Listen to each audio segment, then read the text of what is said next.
ప్రాచీన శాస్త్రీయ అత్యాధునిక వైద్య విధానాలను వినూత్నంగా ఒకే గొడుగు కింద అందుబాటులోకి తీసుకొచ్చింది మెడి9 ఇంటిగ్రేటెడ్ మెడికల్ సిస్టమ్. 102 సంవత్సరాలు కృష్ణవేణి గారు ఆమె చనిపోయిందని చెప్పేసి ఆమెను ఎవరు పట్టించుకోలేదంట. దాని గురించి బాగా వార్తలు చక్కర్లు కొడుతున్నాయి. దీని గురించి మీరేమంటారు? శ్రీ కృష్ణవేణి గారు చాలా సీనియర్ నటి, సీనియర్ నిర్మాత. ఆవిడ గురించి, ఇట్లాంటి వాళ్ళ గురించి, నాట్ ఓన్లీ ఆవిడ గురించి కాదు, ఇలాంటి వాళ్ళ గురించి వాళ్ళు చనిపోతే తప్ప అసలు విషయాలు తెలియదు. బ్రతుకున్నప్పుడు ఎవరు ఇండస్ట్రీకి సంబంధించిన వాళ్ళు ఎవరు పట్టించుకొచ్చారు. అట్లీస్ట్ ఇప్పుడు మనకు వచ్చిన యూట్యూబ్ పుణ్యమా అని కొంతమంది ఔత్సాహికులు వాళ్ళ ఇల్లు వెతుక్కుంటూ వెళ్ళి ఇంటర్వ్యూలు చేస్తే తప్ప కొద్ది గొప్ప ఆర్టిస్టులు మనకు తెలియట్లా. అలీతో సరదాగా పుణ్యమా అని ఆయన కూడా అప్పట్లో కొంతమంది ఆర్టిస్టులను పిలిస్తే వాళ్ళ గురించి మనకు తెలిసింది.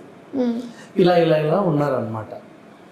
సో ఇప్పుడు అసలు విషయానికి వస్తే కృష్ణవేణి గారి గురించి మాట్లాడుకుంటే మొన్న ఎన్టీఆర్ శతదినోత్సవం రోజు ఆవిడని సన్మానిస్తే ఎవరబ్బా ఈవిడని వెతికితే గొప్ప గొప్ప విషయాలు బోల్డ్.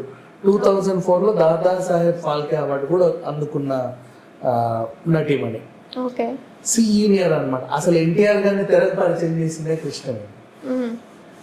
ఆవిడ ఎంత గొప్ప అంటే ఘంటసాల గారిని తెరకు పరిచయం చేసిందే కృష్ణవేణి గారు.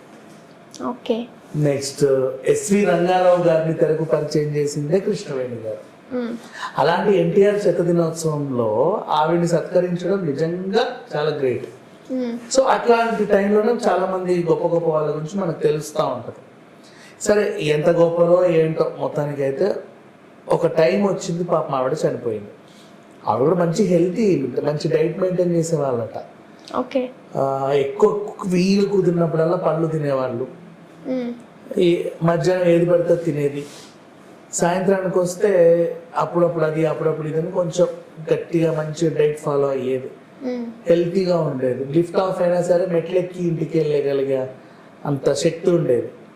ఎందుకో మొన్న శతదినోత్సవం రోజు కొంచెం నీరసించిపోయి వీల్ చైర్ మీద వచ్చారు, కానీ లేదంటే మంచి యాక్టివ్, హైపర్ యాక్టివ్. అండ్ అలాంటి ఆవిడ చనిపోయింది. ఇండస్ట్రీకి మేము పెద్ద పెద్దలం అని చెప్పుకు తిరుగుతారే కానీ పెద్దరికం అంటారు కాదు.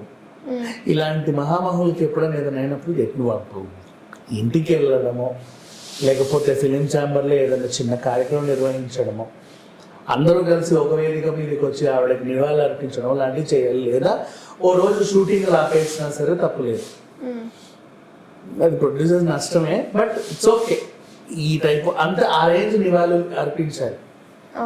అలా కాకుండా ట్వీట్ లేదు, ఏమి లేదు, పోతే పోయిందిలే మనకి ఎందుకు వచ్చిన గొడవ అన్నట్టుగా వ్యవహరించారు ఇండస్ట్రీ. సో మంచు విష్ణు తప్ప ఇంకెవరు లేరా అమ్మ ఇండస్ట్రీలో.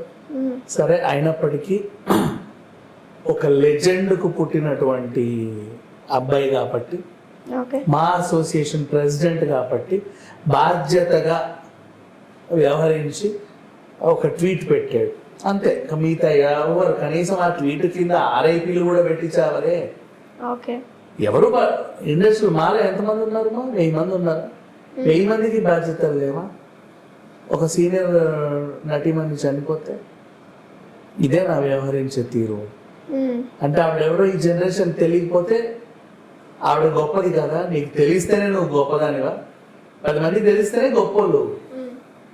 ఎవరికి తెలియకపోతే అసలు గొప్ప వాళ్ళే కాదు, అసలు అవసరం కూడా లేదు వాళ్ళు. అలా ఉంది పరిస్థితి. ఎవరు మహామహులు మీకు పద్మభూషణ్లు పద్మవిభూషణ్లు వస్తే ఫంక్షన్లు చేసుకుంటారు. అందరూ పెద్ద పెద్ద బొకేలు పట్టుకొని ఇంటికి వస్తారు.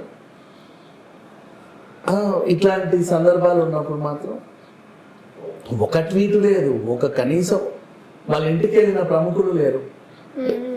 సరేలే, ఇంకా వీళ్ళ పొంద ఇప్పుడు వచ్చినా కూడా రావాల్సిన అవసరం లేదు, ఎందుకంటే అయిపోయింది ఆవిడదంతా కూడా.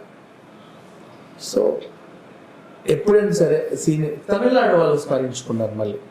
ఒకటో అరో అక్కడ కూడా చేసింది కాబట్టి, వాళ్ళకి సీనియర్స్ అంటే విలువ ఉంది కాబట్టి, అప్పుడు మద్రాసు కాబట్టి వీళ్ళు ఎవరు పట్టించుకోలేదమ్మా. అదేంటో వినడానికి చెప్పుకోవడానికి కూడా అసహ్యంగా లేదు. అదే. ఓకే, థ్యాంక్ యూ అండి.